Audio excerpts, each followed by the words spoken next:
ने जानबूझकर जैविक हथियार के रूप में कोरोना वायरस को तैयार किया और उसे पूरी दुनिया में फैलाया है। पूरी दुनिया में कोरोना वायरस का फैलाव और इसके कहर को देखते हुए इसे मानवता के खिलाफ अपराध माना जा सकता है। चीन एक अविश्वसनीय, विश्वासघाती देश बन गया है जो अब पूरी दुनिया के लिए खतरा बन गया है। चीन अब झूठ बोलकर खुद को बचाने की कोशिश कर रहा है। चीन से पैदा हुए कोरोना वायरस के संक्रमण ने दुनिया के एक बड़े हिस्से को अपनी चपेट में ले लिया है। विश्व स्तर पर कोविड-19 का कहर जारी है। राजनेता से लेकर शासन प्रशासन, स्वास्थ्य विभाग, पुलिस प्रशासन, संत समाज सहित पूरा भारत वर्ग संघर्षरत है। सभी भारतीय जनमानस से अपील कर रहे हैं। मीडिया, सोशल मीडिया पर भी आम लोगों को बचाव के तरीके बता रहे हैं। इसी भारत में हमारे पत्रकार, लेखक एवं कवि भी पीछे नहीं है।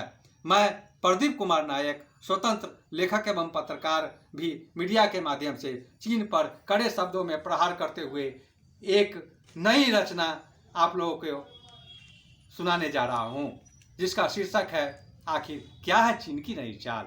आखिर क्या है चीन की नई चाल। कोरोना पर मिल गई चीन की क्राइम फाइल। कोरोना पर मिल गई चीन की क्राइम फाइल। चीन ने अंतर्राष्ट्रीय पारदर्शिता पर किया हमला। चीन ने कोरोना के संक्रमण तथ्य दुनिया से छिपाए। चीन ने कोरोना के संक्रमण तथ्य दुनिया से छिपाए। चीन ने जानबूझकर रिसर्च और सैंपल को छिपाया। विश्व पर मंडरा रहा परमाणु युद्ध का खतरा।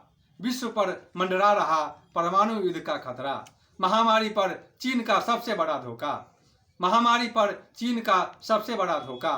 कोरोना वायरस कराएगा विश्व युद्ध।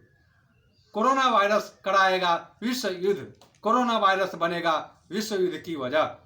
चीन और अमेरिका के बीच जंग की आहट। चीन और अमेरिका के बीच जंग की आहट। अमेरिका और चीन में किसके पास है खतरनाक हथियार। पाक में हड़कंप, चीन में है खलबली। पाक में हड़कंप, चीन में है खलबली। महामारी पर चीन का सबसे बड़ा धोखा। महामारी पर चीन का सबसे बड़ा धोखा।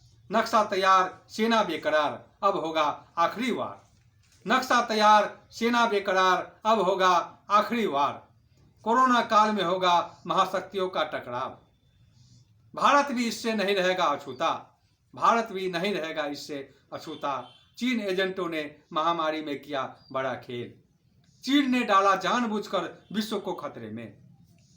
चीन ने डाला जानबूझकर विश्व को खतरे में। महामारी पर चीन का सबसे बड़ा धोखा। महामारी पर चीन का सबसे बड़ा धोखा। ताइवान और भारत बन गए चीन के लिए मुसीबत।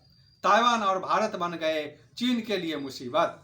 पूरे विश्व में कोरोना का नरसंहार चीन है जिम्मेवार। अमेरिका और ऑस्ट्रेलिया कर सकते हैं चीन पर हमला। अमेरिका और ऑस्ट्रेलिया कर सकते हैं चीन पर हमला। कोरोना वायरस एक सोची समझी है चीन की साजिश। चीन ने ही कोरोना वायरस बनाई है। चीन ने ही कोरोना वायरस बनाई है। महामारी पर चीन का सबसे बड़ा धोखा।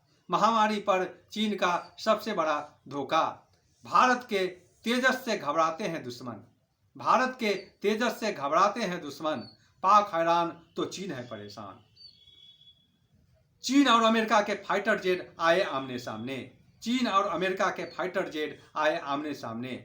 अमेरिका के F-35 चीन से बदले को तैयार। अमेरिका और चीन के बीच बढ़ रहा तनाव। अमेरिका और चीन के बीच बढ़ रहा तनाव। महामारी पर चीन का सबसे बड़ा धोखा। महामारी पर चीन का सबसे बड़ा धोखा। दुनिया में कोरोना वायरस की महामारी को पूरे विश्व में फैलाकर मदद का मसीहा बनने की चीनी धूर्तता अब सबके सामने उजागर हो चुकी है। चीन के खिलाफ पूरी दुनिया का गुस्सा आग के ज्वाला की तरह उबल रहा है। सभी देशों के लोग चीनी व्यवहार से आग बबूला है। कोरोना वायरस ने इंसानों के अलावा वैश्विक अर्थव्यवस्था को तहस नहस कर दिया है।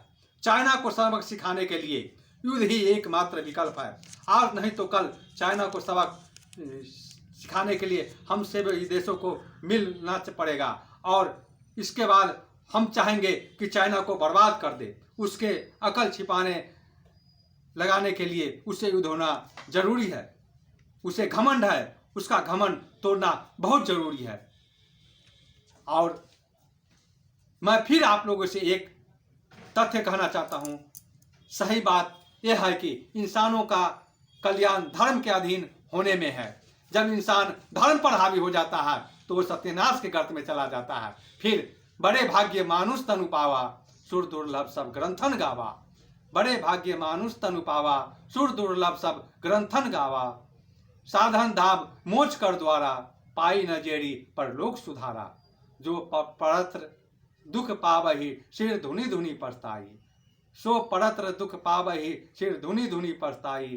काल ही कर्म ही ईश्वर ही, मिथ्या दोष लगाही। कहने का तात्पर्य यह है कि आप फल की चिंता किए बगैर कर्म करें।